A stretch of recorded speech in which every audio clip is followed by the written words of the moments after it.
Io adesso mi trovo a Capizzi, in provincia di Messina. Piccolo comune sul Parco dei Nebrodi a 1100 metri di altitudine, si pensa che il suo nome significhi vertice, proprio per la sua struttura urbana arroccata attorno al Monte Verna.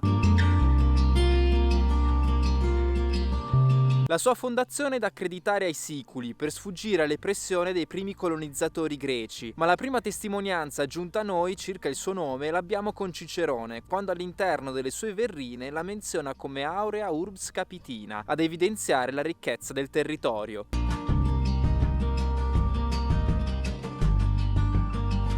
Più avanti, nell'866, Capizzi cadde sotto il dominio arabo e prese il nome di Cabbit. Qui gli arabi modificarono l'assetto urbano, assetto mantenuto fino ad oggi, ed edificarono un castello sul Monte Verna, con funzione di fortezza e di carcere.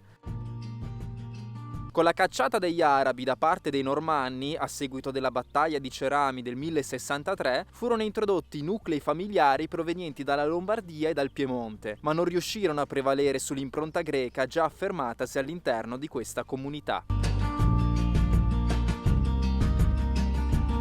Curioso è che, essendo Capizzi un paese dove i nomi e cognomi sono pochi e molto simili tra loro, per identificare al meglio ciascun individuo si fa uso dei doppi cognomi, ossia che ogni persona porta il cognome sia del padre che della madre, oppure quello del padre è la cosiddetta anciuria, ossia un dettaglio del suo aspetto fisico o una sua caratteristica particolare.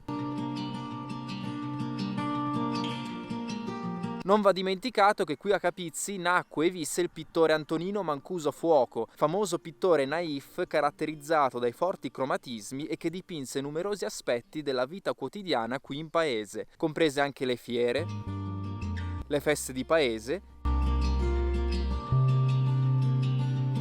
e gli antichi mestieri. Interessante qui a Capizzi è il Museo di Arte Sacra, dove è conservato gran parte del patrimonio religioso locale. Da evidenziare sono la stanza dei paramenti, l'antico altare del santuario di San Giacomo e l'affascinante volta della sesta sala, ricca di rimandi evangelici che richiamano l'ultima cena. È a Capizzi che ho scoperto l'azienda agricola Parasuco, azienda che produce sia formaggi come pecorini e provole che carni di alta qualità e prodotti di salumeria quali guanciale e pancetta dei Nebrodi e salsiccia secca. Tra i loro prodotti di punta vi è la gelatina condita con carne di maiale e aceto e la salsiccia di suino nero aromatizzata al tartufo, prodotto prettamente locale proveniente dal territorio dei Nebrodi. Da mangiare assolutamente sono i niveri, biscotti tipici di Capizzi con mandorla tostata, cannella e chiodi di garofano, sui quali, una volta cotti, viene applicata una particolare glassa decorativa. Da assaggiare vi sono anche i lumaricchi, gli uccuna niveri e i biscotti ancilippati, guarniti con una glassa aromatizzata al limone. Interessante a Capizzi è il culto di San Giacomo, in onore del quale il 26 luglio si celebra un'incredibile festa. Famosa durante la festa è la rottura di un muro, simbolo della vittoria del cristianesimo sul paganesimo. Da sempre riguardo a San Giacomo si dice che abbia compiuto diversi miracoli. A tal proposito vi è anche un'antica tradizione secondo cui se le percosse date al muro sono di numero pari, esse saranno di buon auspicio per il raccolto dell'annata successiva.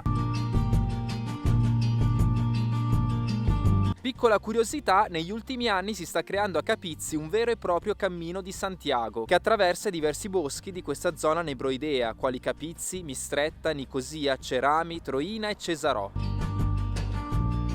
Ed è sul Parco dei Nebrodi, al confine tra Caronia e Capizzi, che si può godere un panorama spettacolare alla Portella Pomiere, da cui si può vedere sia l'Etna che le isole Eolie.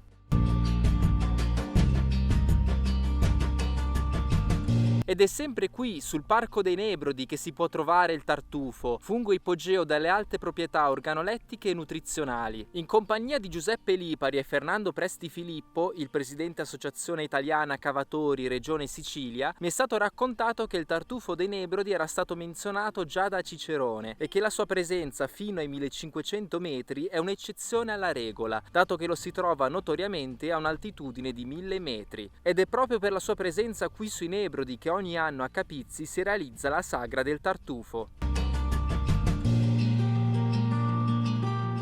Ed un enorme grazie va al comune di Capizzi che mi ha ospitato e mi ha permesso di realizzare questo video. Se avete apprezzato il filmato, seguitemi su YouTube e Facebook Mirko Mannino in viaggio con te e su Instagram Mirko in viaggio con te.